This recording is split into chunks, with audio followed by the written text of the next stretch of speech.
आपके बीच में episode number 44 आपके बीच में लाने के लिए परमेश्वर ने अनुग्रह दिया, उसके लिए हम परमेश्वर का धन्यवाद देते हैं। आप सभी का मैं व्यक्तिगत डैनियल राज इस वक्त स्वागत करता हूं फेसबुक, यूट्यूब और साथ ही साथ जो रेगुलर हमारे मेंबर्स हैं जूम पर, उन सभी का यीशु के नाम से आपका मैं स्वागत करता हूं। मुझे बेहद खुशी है कि अभी तक हम कम से कम 44 एपिसोड कंप्लीट करने पर हैं और कल का 45वां 45th एपिसोड हम फिनिश कर जाएंगे और कल के बाद जो है डीटी का टीचिंग एपिसोड समाप्त हो जाएगा। तो जी हाँ दोस्तों, मैं चाहता हूं कि आप सभी इस वक्त एक प्रार्थना के साथ मेरे साथ में जुड़ जाएंगे और फिर उसके बाद यहां से जो टीचिंग है आपके बीच में रखना शुरू करूंगा। आइए प्रार्थना करते हैं। सृष्टिकर्ता पिता यीशु के नाम से आपकी अद्भुत महान उपस्थिति जो आपने दे रखी है प्रभु जी, मैं उसके लिए आपका धन्यवाद करता हूं। प्रभु मैं प्रार्थना करता हूं यीशु के नाम से एक एक व्यक्ति जो इस वक्त जुड़ा है, वो चाहे फेसबुक, यूट्यूब या जूम के माध्यम से, परमेश्वर तेरी उपस्थिति, परमेश्वर तेरा बुद्धि, तेरा ज्ञान यीशु के नाम से उनके दिलों पे काम करने पाए। प्रभु मैं जानता हूं कि कलीसिया तेरी है और इस कलीसिया का सबसे बड़ा पास्टर आप हैं प्रभु, और परमेश्वर आप अपनी कलीसिया बनाएंगे। मुझको या मुझ जैसे बर्तन को प्रभु तू इस्तेमाल करता है। प्रभु जी आपका धन्यवाद करता हूं। प्रभु मेरी सिर्फ इतनी प्रार्थना है कि जितने भी जुड़े वे सब के सब तेरी महिमा में कार्यशील हो, आगे बढ़ सके, योद्धा, अगुवे, लीडर की तरह काम कर सके। ऐसी प्रार्थना के साथ आपके पास आता हूं प्रभु जी। जितनी भी एरर्स हैं, जितने भी बंधन हैं, यीशु के नाम से उसे हम तोड़ते हैं और प्रार्थना करते हैं हम सबसे बात करें। आदर, महिमा, सम्मान सब कुछ आपको देते हुए यह प्रार्थना यीशु के नाम से मांगते हैं, सुने और कबूल करें, आमीन। एक अच्छी ताली के साथ हम परमेश्वर को धन्यवाद देंगे और मुझे बेहद बेहद खुशी है। ये क्या है, फेसबुक है, ओके गुड। मुझे बेहद बेहद खुशी है कि आपके बीच में अब हम जो है 44 एपिसोड ला सक रहे हैं और कल इसके साथ 45 एपिसोड के साथ समाप्त हो जाएगा, जैसे मैं कह रहा था ना। कुछ चीजें जल्दी से कर लेते हैं। आवाज ठीक से पहुंच रही होगी उम्मीद करता हूं, मैं ठीक से दिख रहा हूं ये भी करता हूं, और विजुअल्स जो टीवी पे आप हमेशा देखते हैं वो भी आपको ठीक से दिख रहा होगा। लिखा है MMB presence discipleship training equipping the universal church with sound doctrine, या खरी शिक्षा। इसके साथ हम जो हैं प्रभु के पास आते हैं, आपके बीच में बातों को सिखाते हैं, और मैं जानता हूं आप लोग सिर्फ सीखते नहीं हैं लेकिन आप लोग ऐसे तैयार होते हैं कि आप दूसरों को भी सिखा सके। एक विषय जो कि लगातार तीसरे दिन, आज का तीसरा दिन पकड़कर अगर मैं कहूं तो टोटल 3 दिन, कल का चौथा दिन हो जाएगा। ये चारों दिन के लिए एक टॉपिक पे बात करें रमन साहब, और वो टॉपिक है ग्रेट कमीशन, वो टॉपिक है महान आज्ञा। वो विषय आपके बीच में ऑलरेडी दे चुका हूं। आज का तीसरा दिन है, बहुत बहुत अद्भुत तरीके से। फर्स्ट डे आपसे बात करी थी the importance of great commission, yesterday बात करी थी द इंपॉर्टेंस ऑफ डिसाइपलशिप, आज बात कर रहा हूं स्ट्रैटेजी, रणनीति कैसे बनाते हैं 790,000 या 790,000 करोड़ लोगों के लिए, 7.9 बिलियन जिसको कहते हैं 790 करोड़। तो इन सभी के लिए रणनीति कैसे बनाए। भारत का देश जिसको हम कहते हैं 135 या 36 करोड़ का देश, इस पे रणनीति कैसे बनाए। साथ ही साथ पड़ोसी मुल्क पाकिस्तान, नेपाल, और फिर उसके बाद में दुनिया की जितनी भी कंट्रीज है, इन सभी के बीच में परमेश्वर का काम कैसे करे, उसकी रणनीति बननी बहुत जरूरी है। यीशु ने कहा जब पवित्र आत्मा आएगा तुम पर सामर्थ आएगा, तुम सामर्थ पाओगे, जिसको कहते हैं एबिलिटी। जी हां, शक्ति, ताकत, जो नहीं कर सकते वो करने की ताकत पवित्र आत्मा देगा, लेकिन साथ ही साथ पवित्र आत्मा अपने तरीके से हमें चलाएगा। तो उसके प्रति सेंसिटिव होना, उसके प्रति सतर्क रहना, उसके आवाज को सुनना और उसके साथ काम करना, यह बहुत जरूरी है। तो मैं इस वक्त एक रिस्पॉन्सिबल अगुआ, टीचर, आपके लिए प्रीचर या मेंटर, जिसको कहते हैं अगुवाई करने वाला, एक ईमानदारी के साथ, सच्चाई के साथ, वचन की खराई के साथ, सही ट्रांसलेशन के साथ, कॉन्सेप्ट और कॉन्टेक्स्ट को स्टडी कर कर आपके बीच में बातों को रखता हूं, रखूंगा और रखता आया हूं जी। तो जिस विषय पे अभी हमें सीखना है जी, जिस विषय पे हमें सीखना है, एक सेकंड दीजिए, और वह है स्ट्रेटजी। तो मैं समझता हूं कि रणनीति, इसके प्रति आज आप बहुत सारे पॉइंट्स को सीखेंगे। तो आपके बीच में मैं उसको रखने जा रहा हूं, एक सेकंड दीजिएगा, टेक्निकल एरर है, उसको ठीक कर लेते हैं और उसके बाद आपके बीच में बातों को रखेंगे जी। क्योंकि आप सभी जानते हैं कि हम निर्भर हैं अभी फिलहाल टेक्नोलॉजी पे। आशा करता हूं कि ठीक हो गया जी, ठीक हो गया। ओके, रमन साहब दिख रहा होगा, ठीक है। ओके, आते हैं। लिखा है strategy to reach unreached groups. जी, आपने नहीं सुना, रिपीट करता हूं, strategy to reach unreached groups, जिसको हिंदी में कहते हैं रणनीति बनाना जी, रणनीति बनाना। आप सभी जानते हैं कि अगर जब तक हम रणनीति नहीं बनाएंगे या स्ट्रैटेजी नहीं बनाएंगे किसी भी चीज के लिए, उस चीज को, उस युद्ध को, उस कार्य को, वो चाहे घर हो या फिर किसी भी तरह का कार्य हो, उसको अचीव, सक्सेस, कामयाब, सफलता नहीं मिलती। राइट जी हाँ। तो जिसके चलते मसीह का काम, मिशन ऑफ द क्राइस्ट, अगर इसके प्रति रणनीति नहीं बनाई, गई भैंस पानी में। तो मुझे बहुत बहुत एक्साइटेड हूं कि आपके बीच में कैसे 7.9 बिलियंस को रीच आउट कर सकते हैं, उसके प्रति आज आपके बीच में बातों को रख रहा हूं। तो जितने फेसबुक पे लाइव देख रहे हैं, रिक्वेस्ट करता हूं शेयर करना, वॉच पार्टी करना, दूसरों के साथ में इन वीडियो को बांटना। आप अभी अभी अभी मैं रिक्वेस्ट करता हूं, अभी शेयर करना शुरू करें, राइट नाउ, अभी, जिसके चलते मसीह की खरी शिक्षाएं लोगों तक पहुंच सके। और साथ ही साथ आप कौन से कंट्री से, किस देश से, भारत के किस राज्य से आप देख रहे हैं, टाइप करना शुरू करें। साथ ही टिक टिक जो है आपका थंब हार्ट, ये बिल्कुल चलता रहना चाहिए, इसमें जरा भी रुकावट नहीं आनी चाहिए, ठीक है ना। और साथ ही साथ सीखना है, लिखना है, आपको जैसा करना है, क्योंकि पीडीएफ तो हम डीटी वालों को देते हैं जी। तो लिखा है strategy to reach unreached groups, रणनीति बनाना। एक चीज आपके बीच में रख रहा हूं, लिखा है you need to understand these two concepts. ये कौन सा कॉन्सेप्ट है? ये वाला।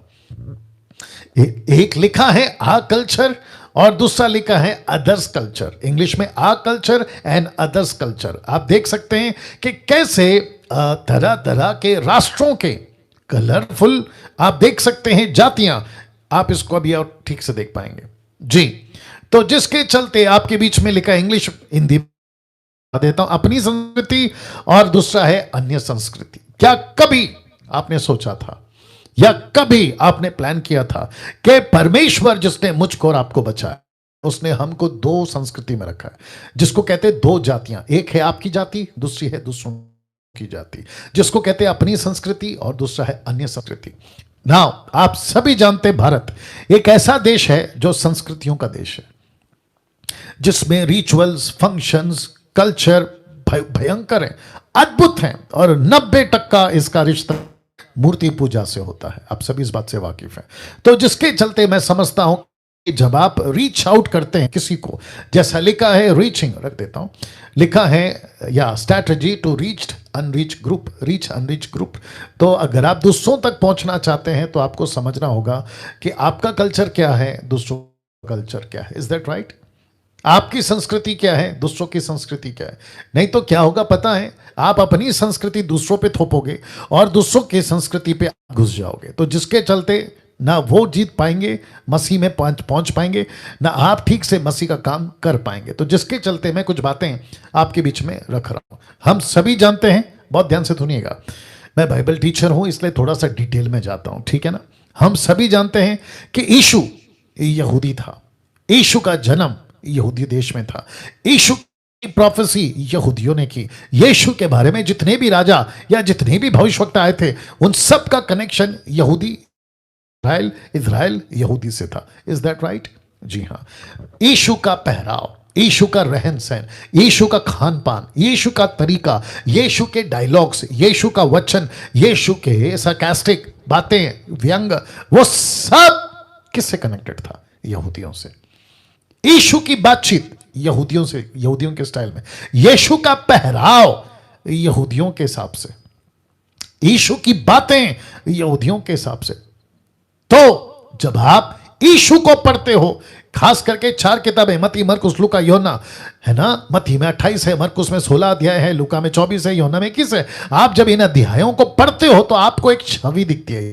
याद रखो, छवि, इमेज। आपको एक छवि दिखती है, और वो छवि दिखती है यीशु की, लेकिन साथ साथ में एक छवि चलती है कल्चर की, और वो कल्चर है यहूदियों का। और जिसके चलते, मैं माफी चाहूंगा, कुछ लोगों को बुरा लग सकता है, लेकिन कोई बात नहीं, टीचिंग देना है, मेरा काम है, और शैतान को ही गुस्सा आता है, और ये कहना भी कोई गलत नहीं है जब भी मैं बोलने वाला हूं। देखिए, अक्सर खास करके भारत के कुछ प्रीचर्स या कुछ बाइबल टीचर्स आपको फेसबुक और यूट्यूब पे, और खास करके अपने चर्च के लोगों के पास में भी एक शब्द बोलते हुए दिख जाएंगे, और वो शब्द है ग्रीटिंग्स का, वो शब्द है शालोम। शालोम अक्सर आपने सुना होगा, राइट नरेंद्र? अपना रमन साहब, आपने भी सुना होगा शालोम। देखो, शालोम का मतलब क्या है? शांति, पीस बी अपॉन यू। ऐसी कुछ ग्रीटिंग्स होती है यहूदियों की, शालोम। शालोम गलत नहीं है, लेकिन आप कौन से देश में? अभी भारत। वाह, आप कौन से देश में हैं? भारत। भारत का कल्चर क्या है? नमस्कार, नमस्ते। अदर कंट्रीज का कल्चर अलग है। तो जब आप एक पास्टर हैं, आप मिनिस्टर हैं, आप प्रभु के दास हैं, तो खुद की संस्कृति को समझना होगा, दूसरों की संस्कृति को समझना होगा, और जिसके चलते आपको यह ध्यान रखना है कि किसके सामने कैसे आपको पेश आना है। वाह, सी दैट। मैं वापस कहता हूं, मुझे शालोम से कोई दिक्कत नहीं है, लेकिन आपको नमस्कार से दिक्कत क्यों है? आपको नमस्ते से क्यों दिक्कत है? नमस्कार, नमस्ते, पौलुस जब लिखता है हिंदी ट्रांसलेशन वाला, तो ट्रांसलेशन क्या है? नमस्कार, नमस्कार, नमस्कार। मैं बीच में नमस्कार करता था फेसबुक पे, तो किसी पास्टर ने कहा कि आप नमस्कार क्यों वर्ड यूज करते हैं? मैंने बोला क्यों, क्या दिक्कत है? कहते कि नहीं, ये तो है ना हिंदू लोगों का, हिंदू को उनका ग्रीटिंग्स है। तो मैंने बोला कमाल कर दिया यार, तुम रहते कहां पर हो? भारत में। तुम कौन से देश में रहते हो? 75% हिंदू। तो आप जिसके बीच में रहते हो, जिनके साथ उठते बैठते हो, आप उनके बीच में शालोम लोगे, वो पूछेंगे भाई ये शालोम का मतलब क्या होता है? तो कुछ बातें आपके बीच में रख रहा हूं। तो फिर से कहता हूं कि मुझे शालोम से परहेज या दिक्कत नहीं है, लेकिन बुद्धि का इस्तेमाल करो। यीशु ने क्या कहा? सांप की नाई चतुर, कबूतर की नाई भोले। क्यों?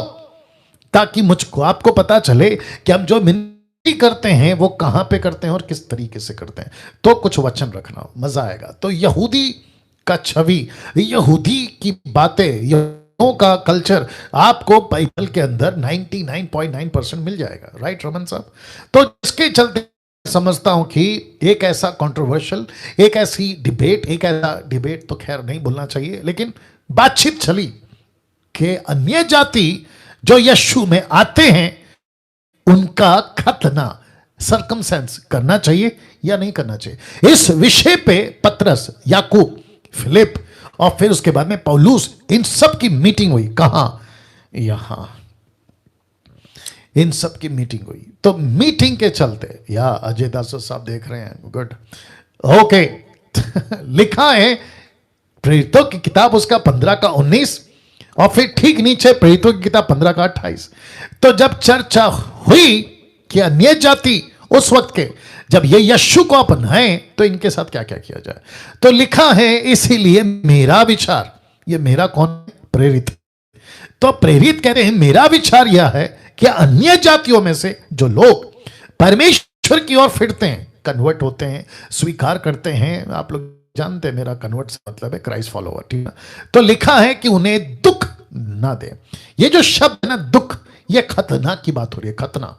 सरकमसाइज यानी कि शरीर का कोई हिस्से को काट देना, जिसको कहते हैं सरकमसाइज, खतना। तो कहते हैं उनको दुख मत दो। क्यों? अन्यजाति है ना, यहूदी के हिसाब से क्यों चले? यहूदी के हिसाब से क्यों चले? अन्य जाति है ना।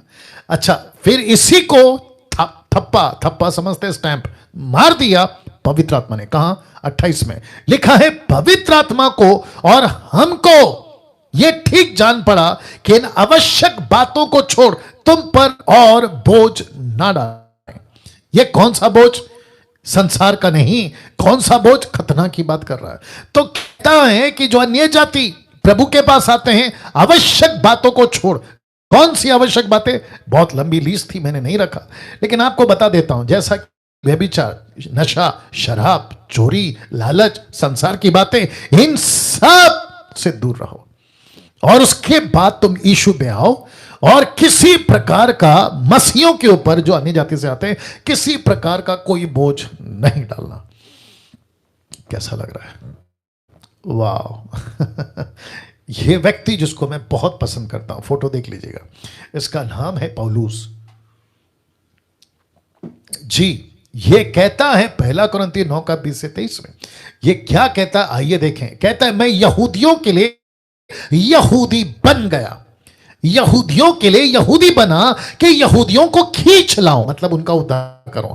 फिर कहते हैं, जो लोग व्यवस्था के अधीन हैं उनके लिए मैं व्यवस्था के अधीन होने पर भी, ना होने पर भी, माफ करें, व्यवस्था के अधीन ना होने पर भी व्यवस्था के अधीन बना कि उन्हें जो व्यवस्था के अधीन है खींच लाऊं, मतलब उनका उद्धार करूं। व्यवस्थाहीनों, पहला है व्यवस्था यहूदी, दूसरा है व्यवस्थाहीनों अन्य जाति। कहता है व्यवस्थाहीनों के लिए मैं व्यवस्थाहीन सा बना, अन्य जाति बना, जबकि मैं यहूदी हूं।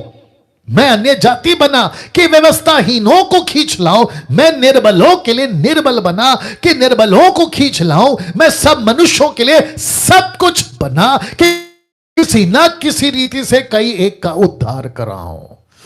ओहो हो। और जिसके चलते वो लिखता है, मैं ये सब कुछ क्यों करता हूं? ताकि सुसमाचार के लिए करता हूं कि औरों के साथ उसका भागी हो जाऊं। मटन खाना गलत नहीं है, मैं रिपीट करता हूं, मीट खाना गलत नहीं है, लेकिन पौलुस कहता है कि अगर किसी को मेरे मीट खाने से अगर ठोकर लगती है तो मैं मीट खाना बंद कर दूंगा। क्या बात है! वाह! कुछ भारत के कल्चर हैं ऐसे जिसमें हिंदू लोग ज्यादातर आते हैं जो मीट नहीं खाते, ब्राह्मण्स मीट नहीं खाते, बौद्धिस्ट शायद मीट नहीं खाते, और भी कई लोग हैं, जैन लोग मीट नहीं खाते। उनके सामने तुम ईसाई लोग, वाह, तुम ईसाई लोग जाकर ये कहोगे कि हम तो मसीह के हैं, हम तो यीशु को मानते हैं, इसलिए मीट खाओ। मूर्खता है, मूर्खता। तो पौलुस कहता है, मैं सब कुछ करता हूं सुसमाचार, मैं निर्बल बनता हूं। 800 लोग देख रहे हैं, मुझे खुशी है। कम से कम 800 से 900 अभी लाइव आ गए हैं, बेहद खुशी है। शेयर करिए, शेयर करिए, मैं रिक्वेस्ट करता हूं, शेयर करिए। फेसबुक, यूट्यूब, जितना कर सकते हैं शेयर जी। बहुत गजब की टीचिंग है आज, बहुत ध्यान दीजिएगा। तो वापस कहता हूं कि जो मीट नहीं खाता तुम उसके सामने अपनी ढींगे मत हाका करो कि अरे यार चलता है, बाइबल कहती है। कम ऑन, यहूदी का जो वचन है, यहूदी का जो कल्चर है, उसको अन्य जाति में मत घुसाओ, और जो अन्य जाति की बातें हैं उसको यहूदियों में मत घुसाओ। और अब एक स्टेटमेंट रख रहा हूं, लिखा है क्रिश्चियनिटी का धर्म और नियम मत थोपिए लोगों पर। वाह! कुछ लोग कहते हैं मैं क्रिश्चियन हूं। किसने कहा कि तुम क्रिश्चियन हो? तुम क्रिश्चियन नहीं हो, तुम यीशु के किंगडम के लोग हो, यीशु के किंगडम के लोग हो। यह क्रिश्चियनिटी यहां चलती है या रोम के टाइम पे चलती होगी, या फिर कैथलिक के हिसाब से चलता होगा, या जिस कॉन्स्टिट्यूशन में भारत का जो संविधान है उसमें 4 धर्म 7 धर्म, जिसमें एक आता है क्रिश्चियनिटी। लेकिन हम आत्मिक लोग हैं, शारीरिक लोग नहीं समझ सकते। आत्मिकता में क्रिश्चियनिटी नहीं आती है, आत्मिकता में परमेश्वर के राज्य के बेटा बेटी आते हैं। ताली बजाकर परमेश्वर को धन्यवाद। वाह! और जिसके चलते बहुत सारे लोगों ने धर्म बना दिया। कौन सा? क्रिश्चियन धर्म। जिसको देखो बिशप बन रहा है, जिसको देखो अपोस्तल बन रहा है, जिसको देखो रेवरेंड बन रहा है, लंबा सा क्रॉस, लंबा सा और न जाने क्या क्या हरकतें, और जिसके चलते सबको पता चल गया ये हिंदू है, ये मुस्लिम है, ये सिख है, ये ईसाई है। ये धर्म का जो नाटक है या जो चक्कर है, ये पृथ्वी पे चलता है 790 करोड़ के लोगों के बीच में, लेकिन ऊपर जो परमेश्वर है उसके लिस्ट में किसी प्रकार का कोई धर्म नहीं है, क्योंकि परमेश्वर ने आदम को हिंदू नहीं बनाया था, आदम को मुस्लिम नहीं बनाया था, आदम को ईसाई नहीं बनाया था, आदम को बुद्धिस्ट या जैन नहीं बनाया था, आदम को अपने स्वरूप बनाया था। क्या बात है दोस्तों, अपने स्वरूप में बनाया था। ये आप और मैं हैं जिन्होंने टुकड़ों में, और जिसके चलते कितने झगड़े सब आजकल आप ही जानते हैं, कितने झगड़े। वो उसको नहीं पट रहा, ये इसको नहीं पट रहा है, वो उसका नहीं सुनता, ये इसका नहीं सुनता, वो उसका कत्ल, ये इसका कत्ल। किसके चक्कर में? धर्म के चक्कर में। या तो जो सच्चा बाइबल का प्रचारक होगा, जो जेन्युइन प्रीचर होगा, वो कभी धर्म की ये सब की बातें नहीं करेगा, वो इंसानियत की बात करेगा। और तो वापस कहता, जो आपके ठीक स्क्रीन के ऊपर आप देख रहे हैं, क्रिश्चियनिटी का धर्म और नियम मत थोपिए लोगों पर जो अभी अभी प्रभु में आते हैं, कि ऐसे उठो, ऐसे बैठो, ऐसे कपड़े पहनो, ऐसे मत करो, वैसे मत करो, ये मत खाओ, वो मत खाओ। ये नाटकबाजी बंद करिए, ये नाटकबाजी बंद करिए, क्योंकि मसीह में नहीं चलता ये, मसीह में नहीं चलता ये। आपको कैसा लग रहा, मुझे कोई रद्दी पर भी फर्क नहीं पड़ता। बाइबल के बाहर कोई भी बातें अगर होती है, परमेश्वर वचन के बाद कोई भी बातें होती है, हम उसको स्वीकार नहीं कर सकते। तो जिसके चलते लिखा है क्रिश्चियनिटी का धर्म या नियम लेकर किसी भी जो संसार में प्रभु में आते हैं उनके ऊपर नहीं थोपना है, नहीं थोपना है, नहीं थोपना है। राइट रमन साहब? या अब इसको देखो, आपको प्रभु की सेवा प्रभु के तरीके से ही करनी होगी। सेवा किसकी है साहब? यीशु की। तरीका किसका? यीशु का। पास्टर किसके? आप यीशु के। सेवक किसकी तरीके से या सेवा? यीशु के। बिशप किसके? यीशु के। Reverend, apostle, profit, Bible teacher किसके? यीशु के। तो तरीका किसका? यीशु का। आप अपना तरीका घुसा रहे बीच में। ऐसे कहते हैं सफेद कपड़ा पहनो, वाह भैया। अच्छा, बीच में निर्जला जी, आप जानते हैं कि नेपाल की कोऑर्डिनेटर हैं जो बहुत अच्छा काम कर रही हैं, उनको बीच में किसी ने कहा कि तुम सर पे दुपट्टा क्यों नहीं डालती। लो भैया, अब ऐसों को मैं पूछना चाहता हूं कि मैं ओपन चैलेंज दे रहा हूं, मुझे crystal clear statement with the context निकाल के बता दो कि ये नियम सबके लिए। पौलुस खुद कहता है 1 कुरिन्थियों 11:16, ठीक से पढ़ा करो। कहता है ना हमारी न कलीसिया की ये रीति नहीं है। और सर पे दुपट्टा पति के लिए, परमेश्वर के लिए नहीं, क्योंकि यीशु का सिर परमेश्वर, पुरुष का सिर यीशु, औरत का सिर उसका पति। बात करते हो यार। तो दुपट्टा डाले पति के लिए, और कॉन्टेक्स्ट में है पति पत्नी। तुमने तो कुंवारियों को भी दुपट्टा पहनवा दिया। फिर कभी बात करेंगे इसके ऊपर। तो वापस कहता हूं कि प्रभु के तरीके से सेवकाई करो। जो सर पे दुपट्टा डालता है मुझे कोई दिक्कत नहीं है, जो नहीं डालता उसको जबरदस्ती डालो। अगर किसको बुर्खा पहनता पहनने दो, जो बुर्खा नहीं पहनता उसको जबरदस्ती बुर्खा क्यों पहना रहे हो? कोई सर पे पगड़ी पहनता है पहनने दो, जो नहीं पहनता उसके सर पे जबरदस्ती पगड़ी क्यों पहना रहे हो? और जिसने पहना है उसकी उतार क्यों रहे हो? कहीं पे लुंगी चलती है, कहीं पे धोती चलती है, कहीं का कल्चर अलग है, कहीं का खान पान अलग है, कहीं का रहन सहन अलग है। तुम अपने तरीके से सेवा नहीं कर सकते, और वचन को ट्विस्ट कभी नहीं करना, तोड़ मोड़ के पेश नहीं करना, जैसा लिखा है वैसा। तो वापस कहता हूं, को मैं बता चुका हूं, ये वाला वचन ये बता चुका मैं सब कुछ। पौलुस कहता है किसके? सुसमाचार के लिए। तो जबरदस्ती का आप किसी के ऊपर अपनी नियम नहीं थोपना। तो क्रिश्चियनिटी और धर्म का नियम नहीं थोपना। आपको प्रभु की सेवा करनी है प्रभु के तरीके से। ऐसा क्यों? यह प्रश्न उठता है, ऐसा क्यों, ऐसा क्यों, ऐसा क्यों, ऐसा क्यों, या ऐसा क्यों? ध्यान दीजिएगा, ऐसा क्यों, ये क्वेश्चन मार्क। क्योंकि आपको प्रभु ने सेवा विश्व को बचाने की दी है, विश्व को बचाने की दी है। मैं आपको बताता हूं क्यों लिखा है, जो अलग अलग कल्चर से भरा पड़ा है। आप अगर साउथ में जाओगे तो साउथ के लोगों को गुजराती पैटर्न मत सिखाओ। क्या बात है, गुजरातियों को साउथ का पैटर्न मत सिखाओ। और वैसे ही पंजाब और फिर फिर उसके बाद में दुनिया के जितने भी कल्चर हैं उनके बीच में उनको उनके तरीके से जीने दो, दूसरे को उनके तरीके से जीने दो। जो इडली खाता है, डोसा खाता है, उसको वही खिलाओ, फाफड़ा ढोकला मत खिलाओ। वाह, सी। और जिसके चलते आप और मैं, ये बहुत ध्यान रखना है, आपको विश्व को बचाना है, गली को नहीं बचाना है। मैं रिपीट करता हूं, किसको नहीं बचाना है? आपको गली और नुक्कड़ को नहीं बचाना है, आपको विश्व को बचाना है, आपको पूरी दुनिया के लिए सेवक बनाना है। कहां? मैं बता रहा हूं, देखिए 2 तिमोथी 2:15, इसको आज अलग तरीके से देखेंगे, बहुत ध्यान दीजिएगा। लिखा है अपने आप को परमेश्वर का, इसको मैंने का को मैंने हाईलाइट किया है। लिखा है अपने आप को परमेश्वर का, ये जो शब्द है ना का, इस पे फोकस करेंगे। तो लिखा है अपने आप को परमेश्वर का ग्रहण योग्य और ऐसा काम करने वाला ठहराने का प्रयत्न कर जो लज्जित ना होने पाए। लज्जित क्यों? आप लज्जित क्यों होते रमन साहब? आप लज्जित तब होते हैं, और लिखा है जो सत्य के वचन को ठीक रीति से काम में लाता हो। तो लज्जित क्यों होगा? वचन को ठीक से काम में नहीं लाता। लज्जित नहीं होगा क्योंकि वचन को ठीक से काम में लाता है। Common sense. वाह, कुछ सेकंड रख रहा हूं, इसको डाइजेस्ट करिए। मुझे बेहद खुशी है कि कम से कम 1100 लोग अभी जुड़ गए हैं। 1100 के आसपास लोग गए हैं, वापस आते हैं। तो लिखा है अपने आप को परमेश्वर का ग्रहण योग्य ऐसा काम करने वाला ठहराने का प्रयत्न कर जो लज्जित ना होने पाए। इसका मतलब क्या है? लज्जित क्यों होगा? क्योंकि सत्य के वचन को वो ठीक से काम में नहीं लाता, जिसके चलते वो लज्जित हो गया। तो प्रभु कहता है, पौलुस कहता है कि जो सेवक है, देखो क्या लिखा है, अपने आप को परमेश्वर का, ये जो शब्द है ना का, ग्रहण योग्य और ऐसा काम करने वाला ठहराने का प्रयत्न कर। तुझे 24/7 ध्यान देना है कि तू किससे बात कर रहा है। Come on, gate.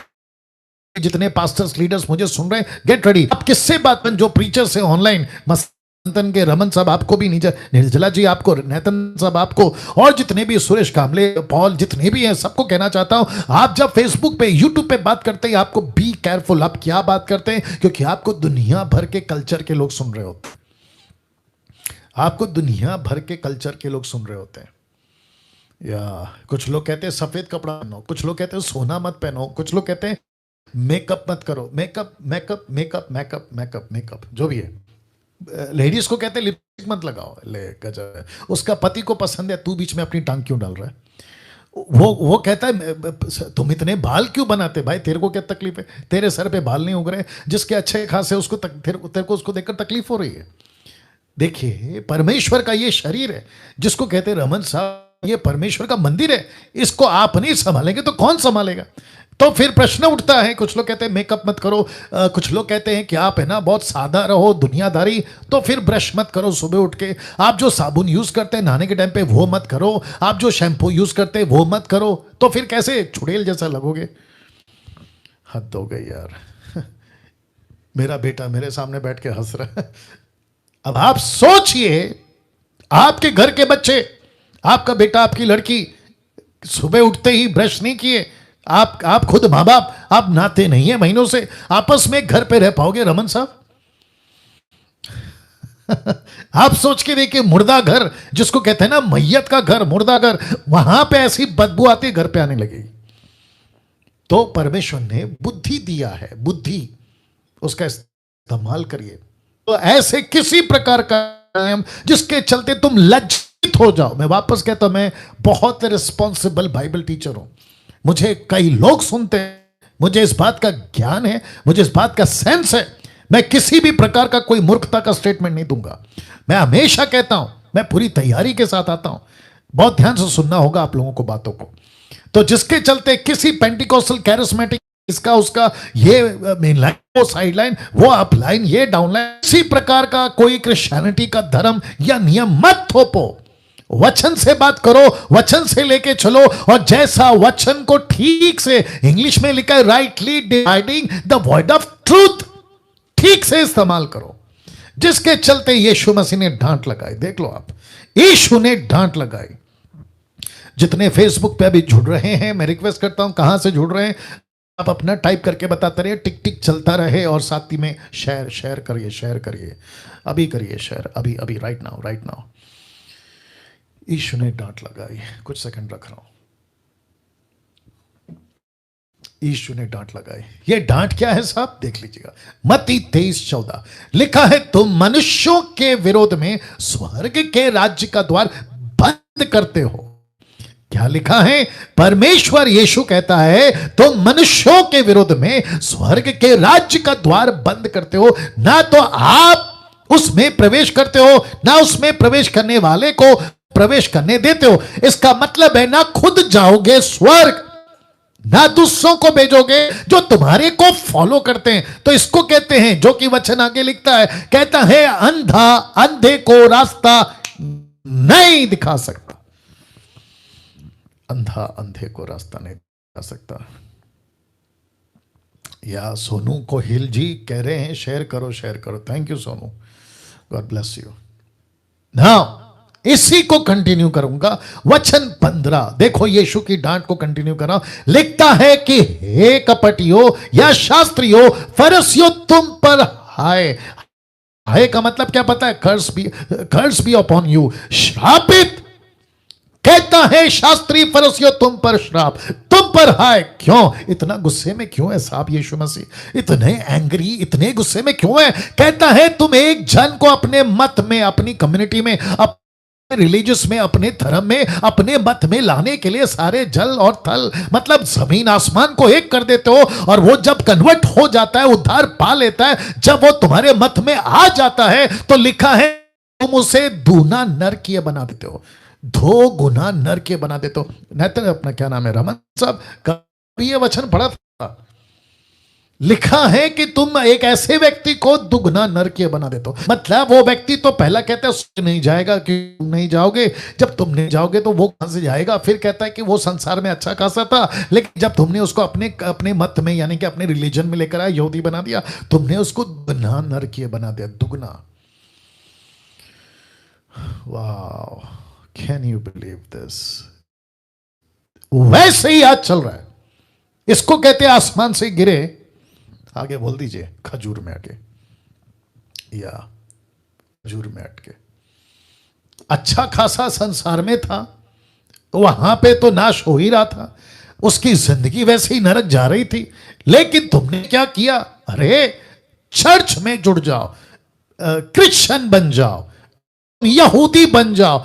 तो यीशु कहता है, वो तो फिर तुमने उसको दुगनी नरक बना दिया, उसका जीवन तो तुमने दुगनी नरक बना दिया। Can you believe this? तो इसको कहते हैं, परमेश्वर के राज्य में जो आता है, अगर उसको ठीक से ब्रीफिंग नहीं किया, अगर उसको ठीक से तैयार नहीं किया, तो इसको कहते हैं कि वो जो संसार में था तो फिर वही अच्छा था। आप बात करते हैं रणनीति बनाने की विश्व के जनसंख्याओं के अनुसार, तो आप लोग तैयार हैं? तो आपके बीच में अभी तक मैंने बातें रखी हैं जो आपको बहुत जरूरी था, और मुझे खुशी है कि कम से कम 12 लोग अभी मेरे साथ में जुड़ चुके हैं। प्रभु आपको सभी को आशीष दे, आखिर तक बने रहेगा। और वापस कहता हूं, फेसबुक पे जितने लोग देख रहे हैं, कमेंट करते जाएं, वॉच पार्टी करते जाएं, शेयर करते जाएं, और आपका जो टिक टिक है वो जारी रहेगा। और यूट्यूब वालों, अगर आप मुझे अभी देख रहे हैं, अभी देख रहे हैं, मेरे चैनल को सब्सक्राइब करिए, क्योंकि डैनियल राज यूट्यूब से पैसे नहीं कमाता। ये आपके बेनिफिट के लिए मैं वीडियो बनाता हूं कि दूसरों तक जो है सही शिक्षा, खरी शिक्षा पहुंचने पाए। आप बात करते हैं रणनीति की। विश्व की जनसंख्या, सबसे पहले वर्तमान जनसंख्या आप पहले देख लीजिएगा। वर्तमान जनसंख्या कितनी है? 790 करोड़। वाह जी, 790 करोड़। अब इसको देख लीजिए, 2 लाख की तादाद से प्रतिदिन ये जनसंख्या बढ़ रही है। कितना? 2 लाख प्रतिदिन। 2 लाख पॉपुलेशन इस पृथ्वी पर आती है। Vicky Dongre, thank you, mind blowing, या थैंक यू विकी। वापस आते हैं 2 लाख की तादाद में, रमन साहब 2 लाख की तादाद में ये जनसंख्या बढ़ती है। अब आपको एक स्ट्रैटेजी दे रहा हूं, ये चित्र देख लीजिएगा। जब 1830 था तो 100 करोड़ की आबादी थी दुनिया की। जब 1930 था तो 200 करोड़ की आबादी थी। 1960 300 करोड़, 1975 400 करोड़, 1986 500 करोड़ 1996, 600 करोड़ 2010, आते आते 700 करोड़, और अभी कितना है 2021 चल रहा है 790 करोड़। क्या कभी सोचा था कि परमेश्वर ने इस पृथ्वी पे अपनी एक कैबिनेट रखकर गया है, अपनी गवर्नमेंट, और उसके आप और मैं कौन है रमन साहब? मैं टीचिंग दे चुका हूं, हम उसके वर्कर हैं, हम उसके सिपाही हैं, हम उसके कार्यकर्ता हैं। तो प्रभु कहता है कि ऐसी एनालिसिस, क्या ऐसी स्ट्रैटेजी तुम बनाते हो, तुमको पता भी है कि दुनिया में पॉपुलेशन किस तेजी से बढ़ रहा है, क्या उसके हिसाब से तुम चलो, या फिर वही तुम्हारा रोना धोना और वही ऐसे उठो वैसे बैठो, ऐसे करो ऐसे करो? कल्चर कहां है? माय गुडनेस, क्योंकि फेसबुक है, लाइव है, 3 प्लेटफॉर्म पे लाइव चल रहा है, इसलिए शब्दों को कंट्रोल करूंगा। मैं जब 2 साल पहले जब ग्रेट कमीशन चलाता था, जहां पे हम संख्या सिर्फ 50-60 पास्टर्स और लीडर्स की रखते थे, तो उसमें मैं बहुत खुल के बात करता था। आज मैं सिर्फ इशारे में बात कर देता हूं। चलो देखिए, बहुत ध्यान दीजिएगा। आज संतोष बच रहे हैं, सलीम कहां है? अब आपको समझ में आ गया होगा। मैं रिपीट करता हूं, आज संतोष बच रहे हैं, लेकिन सलीम कहां है? 90% चर्च में आपको मिडिल क्लास मिल जाएंगे, लेकिन बाकी चर्चेस में या बाकी जो पॉपुलेशन है दुनिया में, वो कहां है जिसको कहते हैं अंबानी, वो कहां है जिसको कहते हैं टाटा, वो कहां है जिसको कहते हैं लंदन के प्रिंस, वो कहां है जिसको कहते हैं करोड़पति लोग? वो चर्च में क्यों नहीं आ रहे? क्योंकि आपने रणनीति नहीं बनाई ना। अब आ रही है ना बात समझ में रमन साहब? देखिए क्या गजब की चीजें आ रही हैं, जिसके चलते ऊपर बैठा परमेश्वर पूछ रहा है, मेरी जो गवर्नमेंट है, मेरी जो सरकार है पृथ्वी के ऊपर, जो कलीसिया है, कलीसिया जिसको मैंने कहा है दीज आर द पीपल, ये मेरे वो लोग हैं जो मेरे मिशन को जो मैं छोड़ कर गया हूं, ये आगे बढ़ाएंगे और कल्चर में जाएंगे। कल्चर में याद रखो, संस्कृति में जाएंगे, इनके कल्चर में जाएंगे, क्योंकि यीशु ने कहा मत्ती 28:18 में, जाति जाति में जाओ, नेशंस नेशंस। ये पॉपुलेशन है साहब। अब आपको बताता हूं विश्व की जनसंख्या कुछ इस एंगल से। सबसे पहला 11% बैंगनी कलर, पर्पल जिसको कहते हैं, 22% ग्रीन हरा कलर, फिर 39 को क्या कहते हैं, 39, हाँ 39, ये वो है पर ब्लू, और फिर उसके बाद में 28% येलो। ये लोग कौन है आइए रखता हूं। तो सबसे पहला 11% विश्वासी, 22% नामधारी विश्वासी या मसीह नामधारी जिसको कहते हैं फॉर द नेम सेक, नाम के विश्वासी।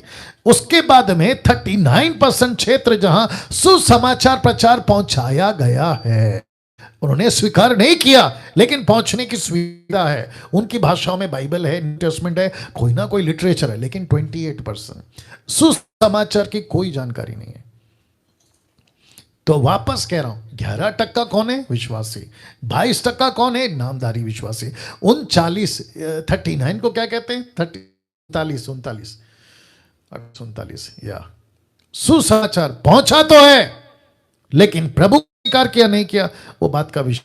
28 सुसमाचार की कोई जानकारी नहीं। अब इसको देख लीजिए, पहुंचा समूह, अनपहुंचा समूह। एक लिखा है पहुंचा जातीय समूह और दूसरा लिखा अनपहुंचा जातीय समूह। अब पहला क्या है? सच्चे विश्वासी 11%, नामधारी विश्वासी या मसीह 22%, फिर उसके बाद में पहुंचा जन समूह क्षेत्र 39। अब बीच में क्या आ रहा है देखिए, या आ गया बीच में दीवार, और दीवार के इस तरफ मुस्लिम, धर्महीन, हिंदू, बौद्ध, आदिवासी, सिख, यहूदी, अन्य, ये टक्का है। 28 विश्व की जनसंख्या, 28% विश्व की जनसंख्या।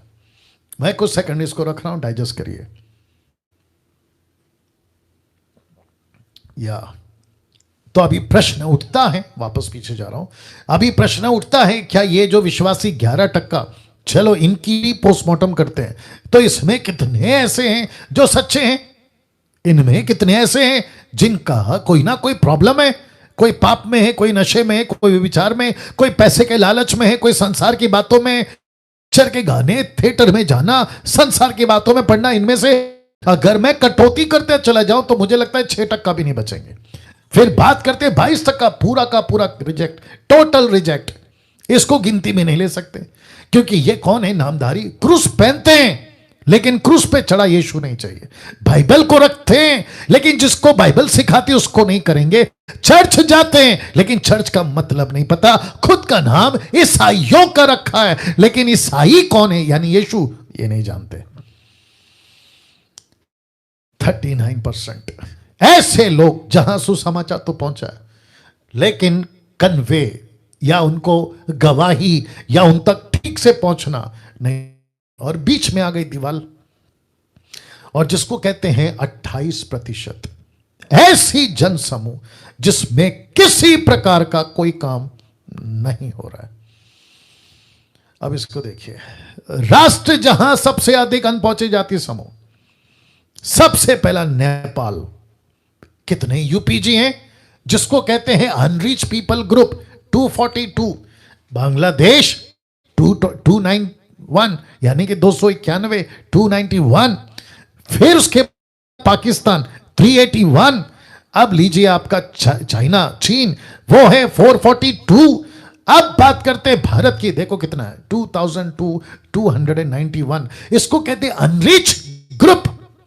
तो भारत के जितने लोग अभी देख रहे हैं, इंडिया के जितने pastors, bishop, reverend, apostle, profit, worshipper, musician, आप जितने भी हैं, आपको भी बोलना चाहता हूं कि सर ये देख लो, इसके लिए आप लोग क्या कर रहे हैं? मेरा प्रश्न है, आप इसके लिए क्या कर रहे हैं? कोई स्ट्रैटेजी, कोई रणनीति, चर्च को इक्विप करना, मिशनरीज को भेजना, क्या ऐसा कुछ हो रहा है? वाह, ऐसा कुछ हो रहा है। अब आप सोच के देखिए, भारत का नंबर 1, आज भारत की यूपीजी नंबर 1 पे है। अब इसको देखिए, भारत धार्मिक रूप से कैसा दिखता है, रिलीजियस एंगल से भारत कैसा दिखता है। ये रहा भारत का झंडा। अब आप देखिए, हिंदू कितने प्रतिशत हैं? 75। मुस्लिम कितने? 75 हैं, 14। ये मैं दशमलव नहीं गिन रहा हूँ, 75.7 नहीं गिन रहा हूँ मैं, ठीक है ना। हिंदू 75, मुस्लिम 14, मसीही 5 या 5.8, सिख 1.4, पारंपरिक जातियां 1.2, बौद्ध 0.7, जैन 0.4 और अन्य 0.6। अब इन सब की रणनीति कौन बनाएगा? हम क्या लगे पड़े हैं? मेरे साथ में चर्च में 200 लोग हैं, मैं उसको सिखाऊंगा। मेरे पास में 2 लाख हैं, मैं उसको सिखाऊंगा। वही तेल पानी, वही रुमाल कपड़ा और वही हाथ रखना, नीचे गिरा उठा पटक, ठपक ठपक ठपक, पवित्र आत्मा ले लो, पवित्र आत्मा ले लो। ऊपर से पवित्र आत्मा, परमेश्वर जिसने पवित्र आत्मा को भेजा है बोलता है यार पवित्र आत्मा तो कब का दे दिया, ये ठपक ठपक क्या चल रहा है? उनको तैयार करो, उनको भेजो, राष्ट्र को बचाओ, नेशंस को बचाओ, नेशंस को बचाओ। कैसा लग रहा है रमन साहब? और जितने जूम पे अभी देख रहे 225 लोग, और यहां पे कम से कम 1000, आप लोग कम से कम 1200 के ऊपर लोग देख रहे हैं। सोचिए, यह मसीहत है, संडे टू संडे चर्च जाना। और मुझे यह आज बोलने दीजिए कि बहुत अच्छा हुआ कि ऊपर से परमेश्वर ने एक ऐसा डंडा मारा है जिसको कहते हैं कोरोना, जिसको कहते हैं कोरोना, जिसके चलते सारी की सारी कलीसिया अब एक लाइन पे आके खड़ी हुई है और सोचने पे मजबूर हुई है कि हम कर क्या रहे थे। और सबसे ज्यादा सवाल तो मैं उन लोगों से पूछूंगा जो अन्य भाषा में बातें करते हैं, कहते हैं हाँ हम प्रभु से बात कर रहे हैं, प्रभु हमसे बात कर रहा है। तो मैं उनको पूछना चाहूंगा, तुम जितने भी लोग हो, 20% या 40%, तुम जितने भी लोग हो, तुमको परमेश्वर ने ये नहीं बताया कि तुम्हारी हालत क्या है, तुम किस तरीके का मसीह जीवन जी रहे हो, और ये वायरस आने वाला था, तुमको नहीं बताया परमेश्वर ने? क्या मजाक लगाते हो यार तुम लोग। सबसे पहली चीज तो ये जिब्रिश, जिसको मैं जिब्रिश कहता हूं, जंगली भाषा, ऐसी कोई भाषा नहीं है बाइबल के अंदर जो तुम उठाकर घूम रहे हो। सबसे ज्यादा पंजाब में बेड़ा गर्क है। मैं सबको कहना चाहता हूं, किसी के बाप से नहीं डरना। कब? जब तुम वचन के साथ सही हो तब। मुझे किसी ने बीच में पंजाब से कॉल किया था, बोला एक पास्टर है, कहता है कि मैं तुमको देख लूंगा, क्योंकि उसने अन्य भाषा पे सवाल किया था। उसके छेले छपाटे कहते हैं कि हमारे पास्टर तुमको अभी नहीं छोड़ेंगे। तो मैंने उसको इनकरेज करा, मैंने कहा कि तुम भी मत छोड़ो उसको, क्योंकि सत्य तुम्हारे पास है। उनके पास सत्य नहीं है। मैं तो ओपन चैलेंज भी दे चुका हूं, स्ट्रेट क्लियर क्रिस्टल स्टेटमेंट कोई निकाल के बता दे कि अन्य भाषा स्वर्गीय भाषा है, ऐसा एक वचन निकाल के बता दो, नहीं मिलेगा। तुम उसमें घुसे पड़े हो, 8-8 घंटा बैठते हो, 4-4 घंटा बैठते हो और ऐसी भाषा में बात करते हो। एक वीडियो मेरे पास भेजा गया था जिसमें मुझे लगता है कि कम से कम 2 घंटा नॉन स्टॉप, 2 घंटा नॉन स्टॉप एक ही टेप रिकॉर्ड की तरह वही जिब्रिश। अब ऐसा वीडियो मेरे पास है, मैं उसको देखकर क्या करूं? अब आप सोच के देखिए, इसको कहते हैं ना कि जो गुरु है वो भी अंधा और जो उसको फॉलो करते हैं वो भी अंधे। या इसको समझना होगा, ये स्ट्रैटेजी को समझना होगा ना। भारत की कलीसिया पर एक नजर, भारत की कलीसिया पर एक नजर। रमन साहब आप ठीक हैं? पानी पी लो, पानी पी लो। या लिखा है 1985 में भारत में लगभग 1,14,000 कलीसिया थी। कितना? 1,14,000। जैसे ही 2000 आया भारत में 3,19,000 कलीसिया।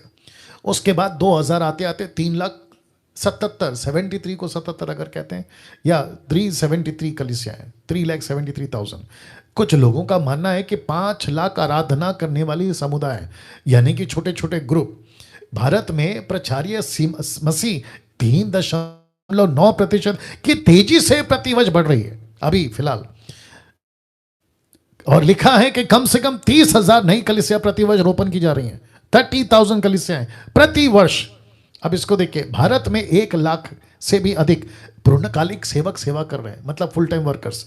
1 लाख सेवक तो क्या कहते हैं ना, फुल टाइम सेवा कर रहे हैं। जैसे ही 2009 में आया, यह गणना की गई कि भारत में 14 करोड़ मसीह लोग हैं।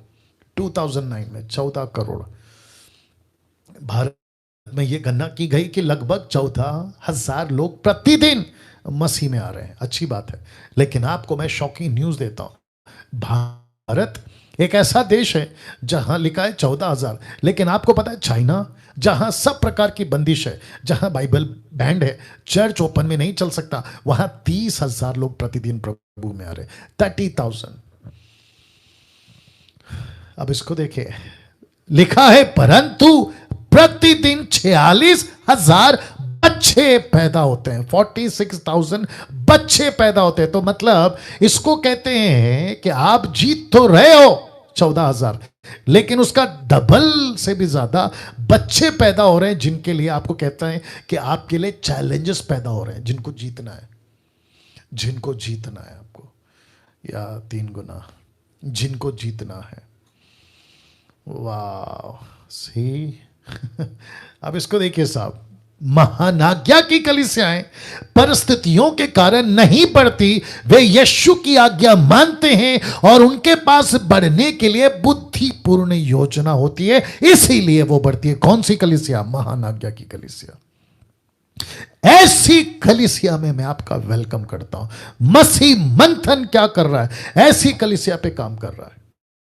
मैं वापस कहता, बुद्धिपूर्ण योजना। महानाज्ञा की कलीसियाओं के पास स्पष्ट रणनीति होती है उन तक पहुंचने, छेला बनाने के लिए जिन्होंने कभी सुसमाचार नहीं सुना। लक्ष्य हमारा क्या है? मसीह मंथन का या महानाज्ञा का लक्ष्य क्या है? मेरे देश के प्रत्येक जाति समूह में कलीसिया रोपण आंदोलन आरंभ करते हुए महानाज्ञा को पूरा करने में सहायता करना। तो जितने अभी देख रहे हैं, कम से कम 1300 लोग के आसपास, मैं उन सभी को कहना चाहता हूं कि वक्त आ गया है स्ट्रैटेजी बदलने का। फोटो देख लो पहले। वक्त आ गया है स्ट्रैटेजी बदलने का, रणनीति बदलने का। अब आपको क्या करना है पता है? अभी टेक्नोलॉजी पे डेवलप करके खुद को आपको आना होगा जूम पे। जूम पे आप जूम के माध्यम से, जूम ऐप के माध्यम से आप एवेंजलिज्म, डिसाइपलिंग सब कर सकते हैं। लोगों को इकट्ठा करें, लोगों को इकट्ठा करें। मैं कुछ सेकंड इसको रख रहा हूं जी। लोगों को इकट्ठा करें, क्योंकि अब कोरोना वायरस के चलते लॉकडाउन चला है, तालाबंदी जिसको कहते हैं हिंदी में। लॉकडाउन तो चल रहा है, आप नहीं घूम सकते, घर घर नहीं जा सकते, डोर टू डोर। अब आपको क्या करना है? स्ट्रैटेजी चेंज है। अब आपको क्या करना है, ऑनलाइन एवेंजलिज्म स्टार्ट करना है, ऑनलाइन डिसाइपलिंग आपको स्टार्ट करना है। मेरे जितने भी लोग मुझे फॉलो करते हैं फेसबुक, यूट्यूब, आप सभी को कहना चाहता हूं, बहुत ध्यान दीजिएगा, आपको रणनीति बनानी है। अगर आप गांव के लोग हैं, अभी मैं पास सपना से बात कर रहा था, तो वो कह रही थी कि गांव के अंदर ज्यादातर लोगों के पास में स्मार्टफोन्स नहीं होते। कोई बात नहीं, आप कुछ ऐसी टेक्निक यूज करो कि जिसके पास में स्मार्टफोन है उसको भेजो गांव में एक आदमी को, और कुछ 6-5 लोगों को, जितनी सरकार अलाउ करती है, उनको इकट्ठे करो और उनके बीच में आप प्रोग्राम चलाओ। ये तो कर सकते हैं ना। या देखिए, परमेश्वर का काम सब कुछ आसानी से होगा, नहीं हो सकता। आपको हाथ पैर मारना पड़ेगा, आपको हाथ पैर मारना पड़ेगा। मैं हमेशा कहता हूं, मैं 5वीं क्लास 3 बार फेल हूं, मैं 5वीं क्लास 3 बार फेल हूं, लेकिन उसके बावजूद परमेश्वर मुझे बुद्धि देता है, क्योंकि मैं मांग रहा हूं। तड़प जहां, जिसको कहते हैं ना, where there is a will there is a way, जहां तड़प है वहां पे परमेश्वर रास्ता खोलता है। कहते हैं कि जहां चाहा वहां रहा। या ये बातें समझनी होगी। तो जूम पे आप, जूम ऐप आप लोग डाउन करिए। जितने भी जूम पे अभी मुझे देख रहे हैं, मैं उनको भी कहना चाहता हूँ, ये ऐप को डाउनलोड करिए। आप जितने यूथ हैं, लड़का लड़की, दास दासी, सब लोग, पढ़ना लिखना नहीं आता, किसी की मदद लीजिए। घर पे आपके बच्चे बड़े हो गए, उनकी मदद लीजिए। पति पत्नी की, पत्नी पति का मदद लीजिए। बच्चे माँ बाप का, माँ बाप बच्चे का मदद लीजिए, और उनको पूछे, दोस्त का, यार का, फोन करके पूछिए कैसे डाउनलोड करते हैं, कैसे ऑनलाइन आते हैं, कैसे बात करते हैं। फेसबुक पे, यूट्यूब पे आना शुरू करो, चुपचाप मत बैठो घर पे। के माध्यम से, जूम ऐप के माध्यम से लोगों को इकट्ठा करो। अब इसको देखिए, शहर को सुसमाचार तो सुनाना ही होगा, शहर को सुसमाचार तो सुनाना ही है। इसमें कोई राह नहीं है, इसमें कोई दूसरी दो बातें नहीं है, एक ही बात है जी।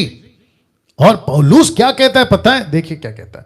कहता है, मैं यूनानियों, मतलब यहूदी, यूनानी मतलब यहूदी, इजरायली, उनकी लोकल लैंग्वेज ग्रीक, तो कहता है मैं यूनानियों और अन्य भाषियों को, अन्य भाषियों का, ये कौन है? अन्य जाति। तो यहूदी, इजरायली, अन्य जाति। फिर कहता है बुद्धिमानों और निर्बुद्धियों का कर्जदार हूं।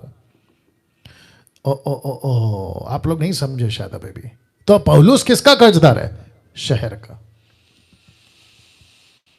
बाप रे, रमन साहब आप किसके कर्जदार हैं? शहर के। डैनियल राज आप किसके कर्जदार हैं? शहर के। तो यहां पे कौन है? 4 लोग लिखा, यूनानियों, अन्य भाषियों, बुद्धिमानों और निर्बुद्धियों का मैं कर्जदार हूं। तो इस पृथ्वी पे आप किसी के आत्मा के कर्जदार हैं, और प्रभु आपसे उसका हिसाब लेगा। तो जिसके चलते पौलुस कहता है 1 कुरिन्थियों 9:16 में, वो कहता है यदि मैं सुसमाचार सुनाऊं तो मेरा कोई घमंड नहीं, क्योंकि ये तो मेरे लिए अवश्य है। यदि मैं सुसमाचार ना सुनाऊं तो मुझ पर हाय, मैं श्रापित। मैं कुछ सेकंड इसको रख रहा हूं, क्योंकि ये बहुत पावरफुल वचन है। वो कहता है मुझ पर हाय, वो कहता है मुझ पर हाय। अगर मैं शहर को सुसमाचार नहीं सुना, जितने जूम पे है ना, आप लोगों ने अभी कम से कम 44 एपिसोड मुझे सुन लिया।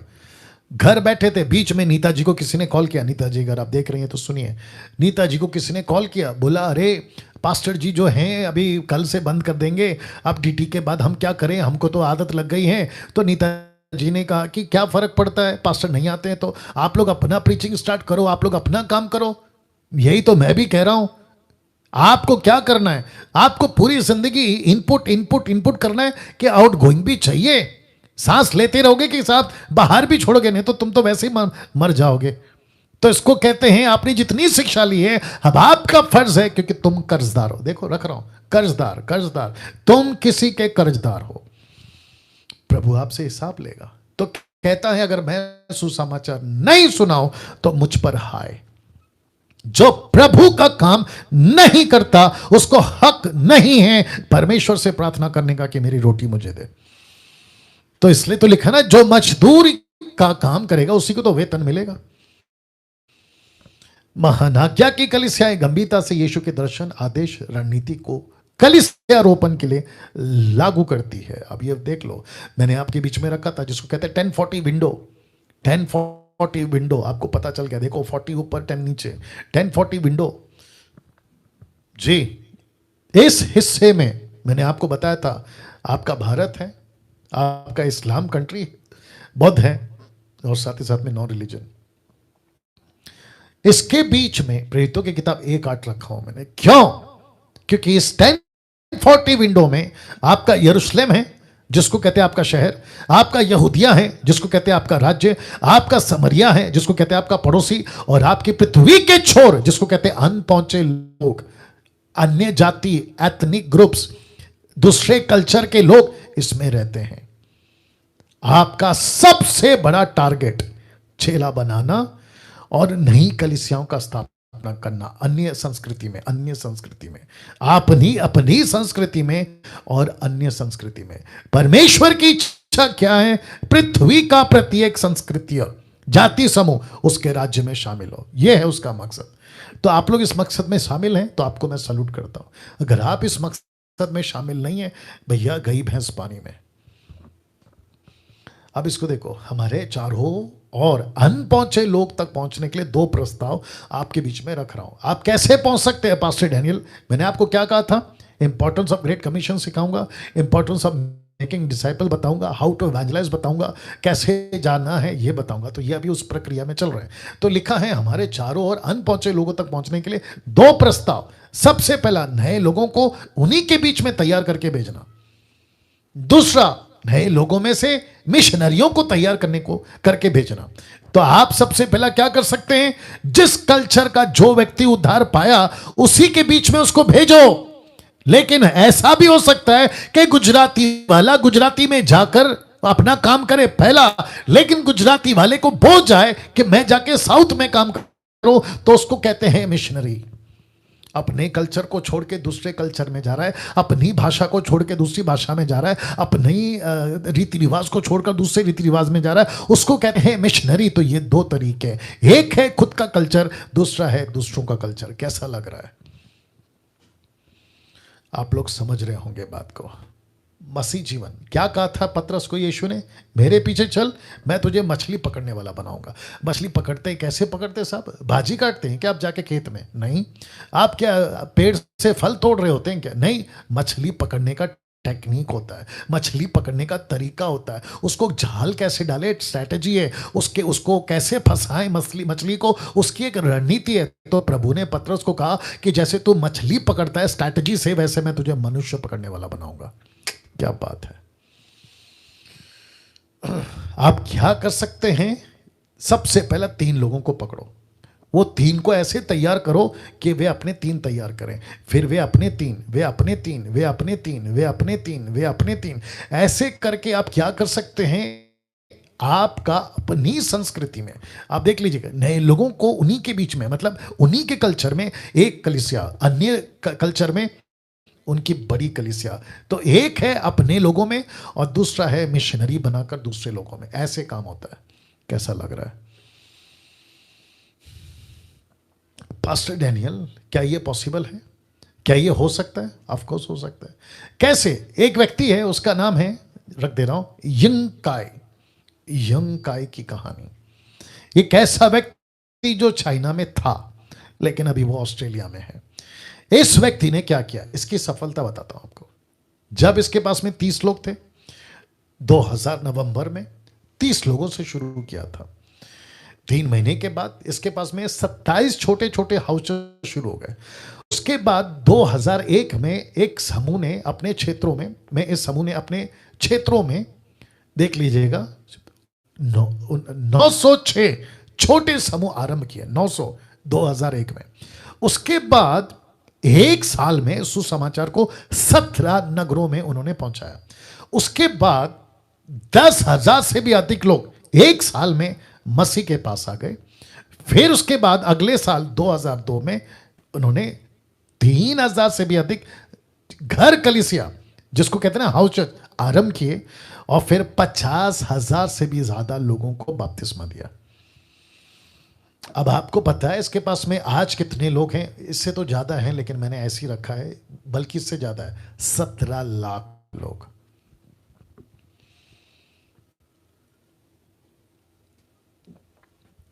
कैसा लग रहा है? 17 लाख लोग आज इसके पास है। सिर्फ अनुमान बताया मैंने आपको, इससे ज्यादा है 17 लाख लोग। अब आप पूछोगे पास्टर डैनियल इसने ऐसा क्या किया, मैं आपको बताता हूं इसने क्या किया। हंकाई की 5 रणनीति, कितनी मन साहब? 5। सबसे पहला, इसने प्रत्येक को प्रशिक्षित किया, जिसको कहते ट्रेन किया, तैयार किया, हर एक को। उसके बाद इसने क्या कहा पता है? इन्हें क्यों गवाही देना है, किसको गवाही देना है, कैसे गवाही देना है, यह सिखाया। तीसरा, माफ करें, दूसरा, इसने सिखाया कैसे अपनी कहानी और यीशु की कहानी सुनाना, उसका अभ्यास कराया, मतलब उनको ट्रेन किया। तीसरा, इसने क्या किया? प्रत्येक व्यक्ति को सुसमाचारीय प्रार्थना सूची तैयार करने को कहा, मतलब तुम्हारे जितने दोस्त हैं, रिलेटिव्स, फ्रेंड्स, सबकी लिस्ट बनाओ और उनके लिए प्रार्थना कर दो, जिसको कहते हैं प्रेयर लिस्ट। चौथा, प्रत्येक सप्ताह 5 लोगों को गवाही देने के लिए प्रशिक्षित किया कि आपको कम से कम 5 लोगों को गवाही देना है। पांचवा, उन्हें प्रशिक्षित किया कि प्रत्येक नया विश्वासी को, देखिए बहुत ध्यान दीजिएगा, कि वे एक प्रशिक्षकों के प्रशिक्षक के रूप में देखें, मतलब एक नए विश्वासी को लीडर के रूप में देखें। आई होप आप लोग सब सुन रहे हैं। ये 5 बातें, इसकी पीडीएफ भेजूंगा मैं आपको। अब इसको एक एक करके बताता हूं। सबसे पहला, क्यों गवाही देना है, किसको गवाही देना है, कैसे गवाही देना है। क्या कभी सोचा था, क्या इसके ऊपर फोकस किया था? मैं क्यों गवाही दूं? क्योंकि मेरी गवाही से, यीशु की कहानी से किसी की जीवन बदलेगी। कैसे दूं? मराठी वाले को मराठी में, बंगाली वाले को बंगाली में, गुजराती वाले को गुजराती में, तेलुगु, तमिल, कन्नड़ा, दुनिया की जितनी भाषाएं, उसी भाषा में मैंने स्ट्रैटेजी बनाई है। पास्टर जी, आप अगर मुझे सुन रहे हो, क्या आपने चर्च को ऐसा ट्रेन किया है? तुम चर्च में बॉस बन के बैठ गए हो, तुम लाल कपड़ा पहन के बैठ गए हो, क्रॉस गले में डाल के बैठ गए हो, और तुम चर्च का पैसा भी खूब खा रहे हो, पैसा लाओ, दशमांश लाओ, खूब एंजॉय कर रहे हो, लेकिन एक एक चीज का प्रभु हिसाब लेगा, याद रखना, एक एक चीज का प्रभु हिसाब लेगा। तो क्या ऐसी चीजों को तुम सिखा रहे हो? क्यों गवाही देना है, किसको गवाही देना है, कैसे गवाही देना है? क्या कभी चर्च को आपने 2 कहानी की प्रैक्टिस करी? एक अपनी कहानी, दूसरा यीशु की कहानी। आपकी कहानी क्या है, मेरी कहानी क्या है? आज से कुछ 24-28 साल पहले मैं मसीह में नहीं था, मैं यीशु को नहीं जानता था, मैं संसारिक था। ऐसे कर कर मुझे किसी ने वचन सुना, मेरा जीवन बदला। क्या ऐसी प्रैक्टिस आप अपने चर्च को कराते हो? यीशु की कहानी 2000 साल पहले या 2021 साल पहले यीशु पृथ्वी पर आया, पैदा होते ही जमीन हिल गई, आसमान हिल, तारा नीचे आ गया, ज्योतिषे हिल गए, जो अन्य जाति थे राजा की कुर्सी हिल गई, जो हेरोदेस का राजा था तूफानें उठ गई, आंधियां चली। जब वो बड़ा हो गया, मिनिस्ट्री करने लगे, लंगड़े देखने लगे, अंधे देखने, लंगड़े चलने लगे, अंधे देखने लगे, गूंगे बोलने लगे, मुर्दे जिलाए गए। ये सारा काम करने वाला एक मसीहा एक दिन क्रूस पे मरता है और तीसरे दिन जी उठता है और आज भी जिंदा है, जो पापियों के लिए रास्ता खोल गया ताकि स्वर्ग जा सके। क्या ये बातें सिखाते हैं? क्या कभी सिखाया कि प्रचार, सुसमाचार प्रार्थना सूची कैसे बनाते हैं? उन लोगों के नाम जिनको आप गवाही देने वाले हो, क्या कभी सिखाते हो कि कैसे लिखना है, उनके लिए प्रार्थना कैसे करना है? और क्या कभी आपने आपके चर्च को यह कहा है कि पुरुष हो या स्त्री हो, आप एक लीडर हैं, आप एक लीडर हैं? और यीशु क्या करता था? यीशु जब भी किसी को देखता था, पतरस को देखा लीडर है, सामरी औरत को देखा लीडर है, फिलिप को देखा लीडर है, जिसको देखा लीडर है, लीडर है। क्या ऐसे हम देखते हैं? जब 28 साल पहले रमन साहब या नेतन साहब या जितने भी अभी देख रहे जूम पे, उन सभी को कहना चाहता हूं कि 28 साल पहले जब यीशु ने कुलाबा में मुझे देखा, महाराष्ट्र, मुंबई, तो उसने मुझे लीडर के रूप में देखा। आज आप मुझे पास्टर कहते हो, आज आप मुझे बाइबल टीचर कहते हो, लेकिन यीशु मसीह ने 28 साल पहले देख लिया था कि डैनियल, तू एक दिन प्रीचर बनेगा, तू एक दिन बाइबल टीचर बनेगा, तू एक दिन दूसरों को तैयार करेगा। 28 साल पहले देख लिया। मेरे बाप ने कभी नहीं देखा, मेरे मां ने कभी नहीं देखा, मेरे रिलेटिव्स ने कभी नहीं देखा। उन्होंने कहा कि ये तो निकम्मा है, कुछ नहीं कर सकता, लेकिन उस यीशु ने देखा। वैसे ही जितने अभी कितने लोग हैं, 1200-1300, आप जितने भी हैं, सबको यीशु कहता है तुम लीडर हो, तुम लीडर हो। क्या बात है, क्या बात है। अब इसको देखिए, कलीसिया जिसका दर्शन संसार को जीतना नहीं है, वो शीघ्र ही मर जाती है। जिस कलीसिया का दर्शन संसार को जीतना नहीं है, वो शीघ्र मर जाती है। भारत 1040 विंडो, विश्व की 790 करोड़। अगर आपका यह दर्शन नहीं हैं आप मर जाओगे। दूसरे शब्दों में कलीसिया मर गई। अब आगे कल एपिसोड नंबर 45 आपके बीच में कल बात करूंगा और आपको बताता चलूं कि कल लास्ट है। इस डीटी का कल आखिरी दिन है। देखते देखते समाप्ति पे आ गए। कम से कम 3 महीना आपके बीच में ये व्यक्ति डैनियल राज लगातार बातें करता आया। क्या नहीं प्रचार किया, क्या टॉपिक पे बात नहीं किया, सब कुछ।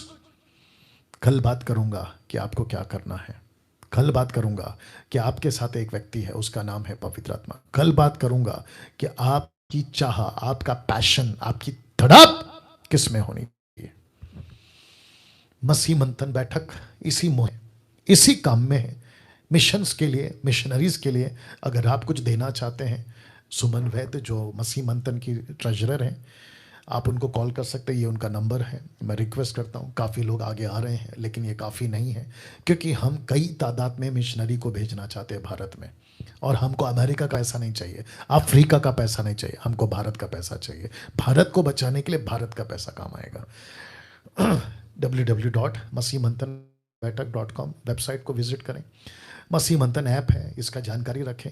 मसीह मंथन पेज है, इसका जानकारी रखें। और डैनियल राज का यूट्यूब चैनल है, सब्सक्राइब करें और मजबूती प्रभु में लेकर आए। आइए प्रार्थना करके समाप्त करते हैं। सृष्टिकर्ता पिता यीशु के नाम से बहुत बहुत धन्यवाद इन सब बातों के लिए। प्रभु जी, तेरा दास डैनियल राज ये प्रार्थना करता है, तड़प, भोज, पैशन भारत को जीतने का, विश्व को जीतने का प्रभु जी आप दीजिए।